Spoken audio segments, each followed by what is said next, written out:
Tidak ada yang menyangka malam itu akan menjadi malam yang membuat seluruh jamaah masjid menangis. Seorang santri muda yang selama ini dikenal pendiam, tiba-tiba berdiri setelah sholat Isya. Dengan suara bergetar, ia meminta izin untuk menceritakan masa lalunya. Awalnya, semua mengira itu hanya kisah biasa. Namun, ketika satu persatu rahasia kelam hidupnya terungkap, suasana masjid berubah sunyi. Beberapa orang mulai menunduk, dan tak lama kemudian, air mata jamaah perlahan jatuh tanpa bisa ditahan. Assalamualaikum sahabat semua. Selamat datang di channel Ranca Petir, tempat kita berbagi kisah inspiratif yang menyentuh hati dan penuh pelajaran hidup. Sebelum kita masuk ke cerita yang sangat mengharukan ini, jangan lupa like, subscribe, dan komen agar channel ini terus menghadirkan kisah-kisah inspiratif lainnya untuk kalian semua. Malam ini, kita akan mendengar kisah seorang santri yang masa lalunya begitu gelap, hingga ketika ia mengungkapkannya, seluruh jamaah masjid tak kuasa menahan air mata. Di sebuah pesantren sederhana yang terletak di pinggiran kota, kehidupan para santri berjalan dengan penuh kedisiplinan dan ketenangan. Setiap hari mereka bangun sebelum subuh, bergegas menuju masjid untuk sholat berjamaah, lalu melanjutkan kegiatan mengaji hingga matahari mulai meninggi. Suasana pesantren itu tidak mewah, bangunannya sederhana dengan dinding yang mulai pudar warnanya. Namun di tempat itulah banyak anak muda belajar memperbaiki diri dan mendekatkan hati kepada Allah. Di antara puluhan santri yang tinggal di sana, ada satu sosok yang selalu menarik perhatian banyak orang. Namanya Fikri. Fikri bukan santri yang paling pintar, bukan pula yang paling aktif berbicara. Justru sebaliknya, ia dikenal sebagai santri yang sangat pendiam. Tubuhnya kurus, wajahnya terlihat tenang, dan matanya sering memancarkan tatapan yang dalam, seolah menyimpan banyak cerita. Ketika para santri lain bercanda di halaman setelah selesai mengaji, Fikri lebih sering terlihat duduk di sudut masjid dengan sebuah mushaf Al-Quran di tangannya. Ia membaca perlahan, sangat hati-hati pada setiap huruf yang dilantunkan. Kadang suaranya begitu pelan, namun terdengar penuh perasaan. Beberapa santri pernah memperhatikan bahwa saat membaca ayat tentang ampunan Allah, suara Fikri sering tiba-tiba bergetar. Bahkan tidak jarang ia berhenti sejenak, seolah menahan sesuatu yang berat di dalam dadanya. Hal itu membuat banyak orang penasaran. Fikri dulu dari mana sebenarnya? Bisik seorang santri kepada temannya suatu sore. Katanya baru masuk beberapa bulan lalu. Tapi aneh ya, dia seperti orang yang sudah lama sekali memikirkan sesuatu. Memang benar, tidak ada yang benar-benar tahu masa lalu Fikri. Jika teman-temannya bercerita tentang keluarga atau kampung halaman mereka, Fikri hanya tersenyum kecil. Ia tidak pernah menolak berbincang, tetapi hampir selalu menghindari pembicaraan tentang dirinya sendiri. Ia lebih sering menjadi pendengar. Ustadz di pesantren itu sebenarnya sudah memperhatikan perubahan sikap Fikri sejak awal kedatangannya. Ada sesuatu yang berbeda dari santri muda itu. Kesungguhannya dalam beribadah terlihat sangat kuat. Ia hampir tidak pernah terlambat sholat berjamaah. Bahkan seringkali ia sudah duduk di saf masjid jauh sebelum azan berkumandang. Pada suatu malam setelah sholat Isya berjamaah, para santri dan jamaah masjid masih duduk bersila mengikuti kajian rutin. Suasana masjid terasa hangat oleh cahaya lampu dan lantunan zikir pelan dari beberapa jamaah. Tiba-tiba, Fikri berdiri dari saf paling belakang. Semua mata langsung tertuju kepadanya. Dengan langkah pelan dan wajah yang terlihat sangat tegang, Fikri berjalan mendekati Ustadz. Tangannya terlihat sedikit gemetar. Ia menundukkan kepala dengan hormat, lalu berkata dengan suara pelan, "Ustadz, bolehkah saya berbicara sebentar di depan jamaah?" Permintaan itu membuat seluruh masjid menjadi sunyi. Para santri saling memandang dengan rasa heran. Fikri yang biasanya hampir tidak pernah berbicara di depan banyak orang, justru kini ingin menyampaikan sesuatu. Ustadz memandangnya beberapa detik, seolah memahami bahwa ada sesuatu yang berat di dalam hati santri itu. Dengan lembut, Ustadz mengangguk. "Silahkan, Nak." Fikri berdiri di depan jamaah. Ia menarik napas panjang, lalu menatap lantai masjid dengan mata yang mulai berkaca-kaca. Tidak ada seorang pun yang menyangka. Malam itu, Fikri akan membuka rahasia masa lalunya yang selama ini ia simpan rapat-rapat. Rahasia yang begitu kelam, hingga nantinya membuat seluruh jamaah di masjid itu tidak mampu menahan air mata. Fikri berdiri di depan jamaah dengan tangan yang masih sedikit gemetar. Ia menatap lantai masjid beberapa saat sebelum akhirnya memberanikan diri mengangkat wajahnya. Suasana masjid begitu hening. Tidak ada suara selain kipas angin yang berputar pelan di langit-langit. Dengan suara yang pelan dan sedikit bergetar, Fikri mulai berbicara. "Ustadz, teman-teman, mungkin selama ini kalian mengenal saya sebagai santri biasa. Tapi sebenarnya, saya dulu bukan orang seperti sekarang." Kalimat itu membuat beberapa jamaah saling menatap dengan heran. Fikri menarik nafas panjang, seolah sedang mengumpulkan keberanian untuk membuka lembaran hidup yang selama ini ia sembunyikan.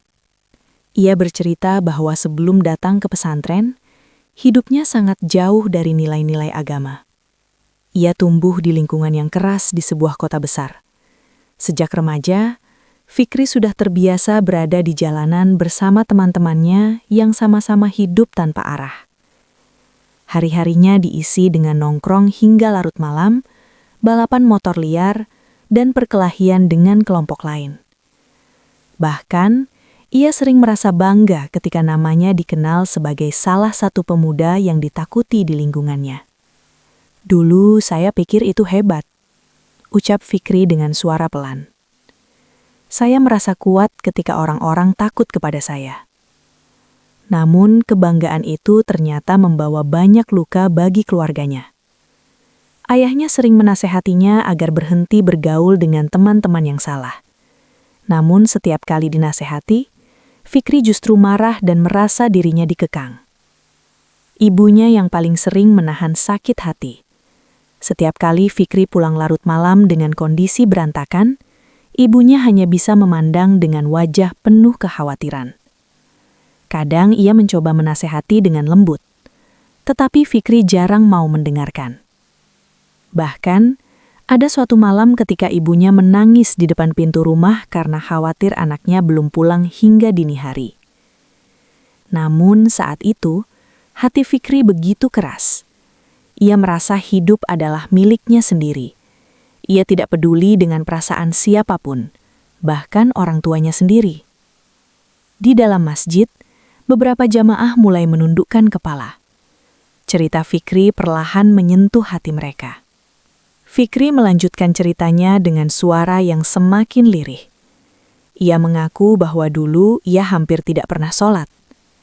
Al-Quran yang ada di rumahnya bahkan berdebu, karena sudah lama tidak pernah dibuka. Baginya saat itu, agama hanyalah sesuatu yang jauh dari kehidupannya. Namun semua itu berubah setelah sebuah peristiwa yang tidak pernah ia bayangkan sebelumnya. Peristiwa itu menjadi titik balik hidupnya. Malam itu, seperti biasa, Fikri dan teman-temannya berkumpul di jalanan. Suasana berubah panas ketika kelompok mereka bertemu dengan kelompok lain yang sudah lama bermusuhan. Kata-kata kasar mulai perlontar. Emosi semakin memuncak. Tanpa berpikir panjang, perkelahian besar pun terjadi. Saat menceritakan bagian ini, suara Fikri mulai terdengar semakin berat. Ia menunduk dalam-dalam.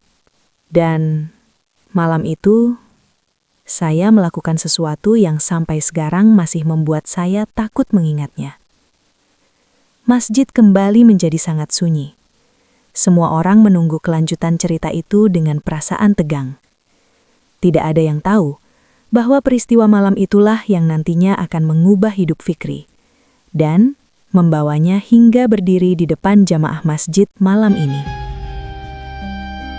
Suasana masjid masih sangat hening ketika Fikri melanjutkan ceritanya.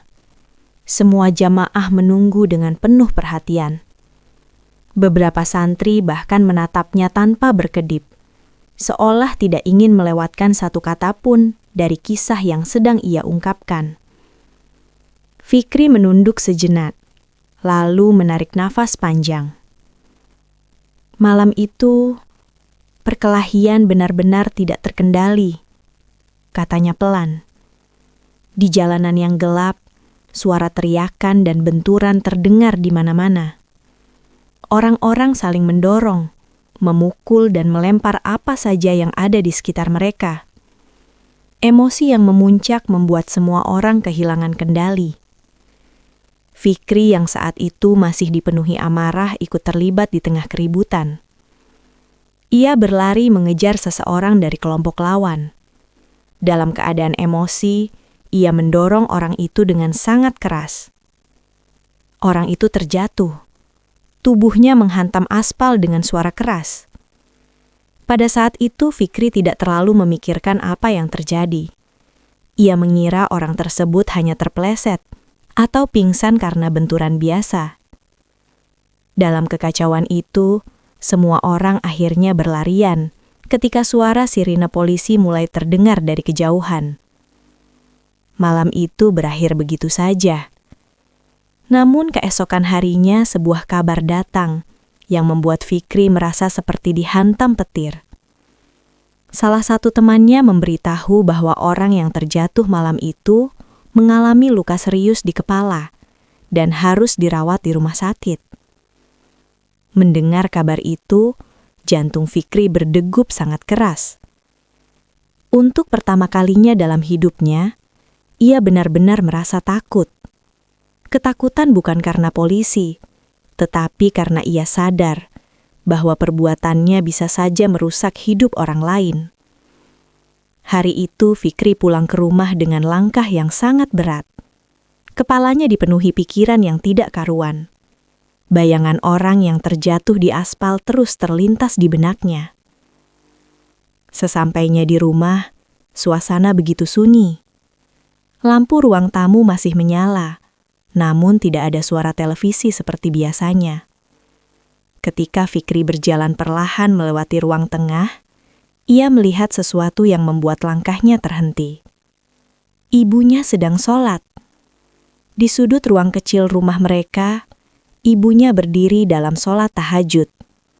Suaranya lirih, tetapi Fikri bisa mendengar tangis yang tertahan di setiap doa yang dipanjatkannya. Ya Allah, tolong jaga anakku, bimbing dia kembali ke jalan-Mu. Kalimat doa itu terdengar sangat jelas di telinga Fikri. Saat itulah, sesuatu di dalam hatinya seperti runtuh. Selama ini ia tidak pernah benar-benar memikirkan perasaan ibunya. Ia tidak pernah menyadari betapa besar kekhawatiran yang ibunya rasakan setiap malam. Namun melihat ibunya menangis dalam doa, membuat hatinya terasa sangat sesak. Untuk pertama kalinya dalam hidupnya, Fikri merasa dirinya adalah anak yang sangat menyakiti hati orang tuanya. Air matanya perlahan jatuh. Ia duduk di lantai ruang tamu dengan perasaan yang sangat hancur. Malam itu menjadi malam yang tidak akan pernah ia lupakan. Karena untuk pertama kalinya, Fikri menangis bukan karena marah atau kecewa. Ia menangis karena menyesali seluruh hidupnya. Fikri berhenti sejenak. Ia mengusap air mata yang mulai mengalir di pipinya. Suasana masjid semakin sunyi. Beberapa jamaah terlihat menundukkan kepala, merasakan betapa berat penyesalan yang sedang diceritakan oleh santri muda itu. Dengan suara yang masih bergetar, Fikri kembali melanjutkan kisahnya. Malam setelah melihat ibu saya menangis dalam doa, hidup saya mulai berubah, katanya pelan. Sejak malam itu, Hati Fikri tidak pernah lagi merasa tenang seperti sebelumnya. Setiap kali ia mencoba kembali berkumpul dengan teman-temannya di jalanan, bayangan ibunya yang menangis dalam sholat selalu muncul di pikirannya. Tawanya terasa hambar. Kesenangan yang dulu ia rasakan kini berubah menjadi perasaan kosong. Akhirnya suatu hari, ia memberanikan diri untuk duduk di hadapan ibunya. Dengan kepala tertunduk, ia berkata sesuatu yang selama ini tidak pernah ia ucapkan. "Bu, maafkan Fikri." Ibunya terdiam beberapa detik. Air mata perlahan mengalir di wajahnya. Ia tidak banyak berkata, hanya memeluk anaknya dengan sangat erat. Pelukan itu membuat hati Fikri terasa semakin hancur. Untuk pertama kalinya, ia merasakan betapa besar kasih sayang seorang ibu yang selama ini ia abaikan. Beberapa hari kemudian, Fikri mengambil keputusan besar. Ia ingin meninggalkan kehidupan lamanya dan mencoba belajar agama di pesantren. Keputusan itu tidak mudah. Banyak temannya yang menertawakannya ketika mendengar kabar tersebut. "Fikri mau jadi santri, yang benar saja," ejek salah satu temannya. Ada juga yang berkata bahwa perubahan itu tidak akan bertahan lama. Namun, Fikri mencoba menutup telinganya dari semua ejekan itu. Ia tahu, jika ia kembali ragu, mungkin ia tidak akan pernah menemukan jalan keluar dari hidupnya yang kelam. Akhirnya, dengan tekad yang kuat, ia datang ke pesantren sederhana tempat ia sekarang tinggal. Hari pertama di pesantren terasa sangat berat baginya. Bangun sebelum subuh, menghafal ayat-ayat Al-Quran dan mengikuti kajian setiap hari adalah hal yang sangat berbeda dari kehidupan lamanya. Ia sering merasa tertinggal dari santri lain. Ada saat-saat ketika ia merasa malu karena bacaan Al-Qurannya masih terbata-bata. Lidahnya terasa kaku ketika mencoba melafalkan huruf-huruf yang belum ia kuasai. Namun, setiap kali rasa putus asa muncul, ia selalu ingat satu hal. Doa ibunya di malam itu. Itulah yang membuatnya tetap bertahan. Setiap malam setelah semua santri tidur, Fikri sering kembali ke masjid sendirian. Ia duduk di sudut ruangan dengan mushaf Al-Quran di tangannya. Perlahan ia membaca, meskipun masih banyak kesalahan. Kadang air matanya jatuh ketika ia membaca ayat tentang ampunan Allah.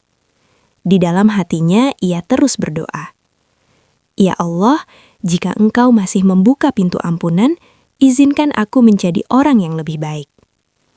Hari demi hari berlalu. Perubahan itu mulai terlihat. Wajah Fikri yang dulu keras kini terlihat lebih tenang. Ia menjadi salah satu santri yang paling rajin datang ke masjid lebih awal. Namun tidak ada seorang pun di pesantren yang benar-benar tahu betapa berat perjuangan yang ia lalui untuk sampai ke titik itu. Hingga akhirnya, malam ini ia berdiri di depan jamaah untuk menceritakan semuanya. Suasana masjid terasa sangat haru ketika Fikri melanjutkan kata-katanya. Suaranya kini semakin lirih, namun setiap kalimat yang keluar dari mulutnya terasa begitu menyentuh hati. Ia menatap jamaah yang ada di depannya dengan mata yang masih basah oleh air mata. "Sejujurnya, sampai hari ini saya masih merasa malu dengan masa lalu saya," ucap Fikri pelan. Beberapa jamaah terlihat mulai menyika mata mereka. Tidak ada yang menyangka bahwa santri yang selama ini dikenal pendiam, ternyata menyimpan perjalanan hidup yang begitu berat. Fikri kembali menundukkan kepalanya. "Saya tidak tahu apakah Allah sudah benar-benar mengampuni saya atau belum. Tapi satu hal yang saya yakini, pintu taubat selalu terbuka bagi siapapun yang mau kembali." Kalimat itu membuat suasana masjid semakin hening. Fikri kemudian melanjutkan dengan suara yang penuh harap. "Saya hanya ingin mengatakan kepada siapapun yang mungkin pernah hidup seperti saya, jangan pernah merasa terlambat untuk berubah." Air matanya kembali jatuh.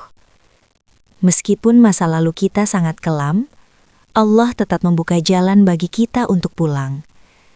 Setelah mengatakan itu, Fikri menunduk dalam-dalam. Masjid yang sejak tadu sunyi, kini dipenuhi suara isak tangis. banyak jamaah yang tidak mampu menahan air mata mereka. Ustadz yang duduk di depan pun terlihat mengusap wajahnya. Malam itu, bukan hanya Fikri yang menangis. Seluruh jamaah di masjid ikut merasakan getaran hati dari kisah taubat seorang anak muda yang berani mengakui masa lalunya dan berusaha kembali kepada Allah.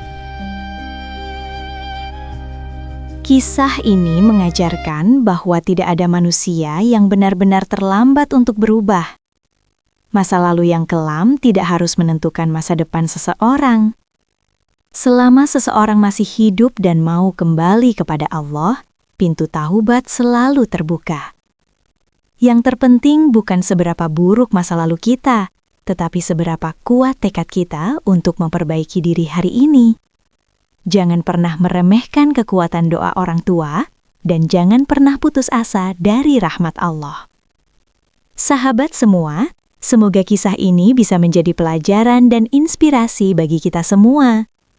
Jika kalian tersentuh dengan cerita ini, jangan lupa like, subscribe, dan komen di channel Ranca Petir agar kami terus menghadirkan kisah-kisah inspiratif lainnya. Sampai jumpa di kisah berikutnya. Wassalamualaikum warahmatullahi wabarakatuh.